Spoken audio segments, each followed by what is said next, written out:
কলকাতা সহ পুরো পশ্চিমবঙ্গে তাপপ্রবাহে অতিষ্ঠ জনজীবন। প্রখর রোদের তাপে পুড়ছে মাঠঘাট, ফসলি জমি।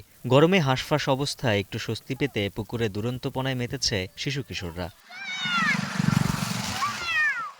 আবহাওয়া অফিস বলছে, এবারের তাপপ্রবাহ রেকর্ড ভেঙেছে গত 50 বছরের। বৈশাখের শুরু থেকে প্রতিদিনেই কলকাতার তাপমাত্রার গণ্ডি ছাড়িয়েছে 41 ডিগ্রি। বাঁকুড়া জেলায় তাপমাত্রা ছিল 44 ডিগ্রি সেলসিয়াস। এমন পরিস্থিতিতে বিভিন্ন রাজ্যে জারি করা হয়েছে সতর্কতা। কোথাও কোথাও বৃষ্টির পূর্বাভাস থাকলেও এ সপ্তাহে তাপমাত্রা কমার কোনো সুখবর নেই। প্রচণ্ড তাপদাহে সবচেয়ে বেশি বিপাকে নিম্ন আয়ের মানুষ। বাজারে চাহিদা বেড়েছে রসালো ফলের।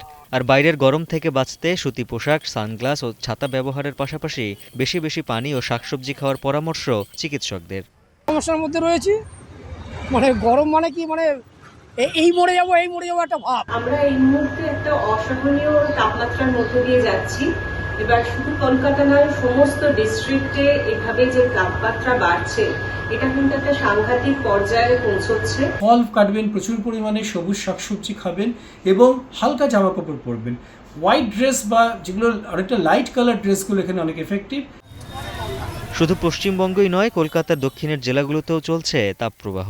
প্রয়োজন ছাড়া ঘর থেকে বেরোচ্ছেন না নাগরিকরা। অনেক স্কুল কলেজেও শুরু হয়েছে অনলাইন ক্লাস। এখন Paschimbanga. Lily Lemon Face Wash. Lily, always beautiful.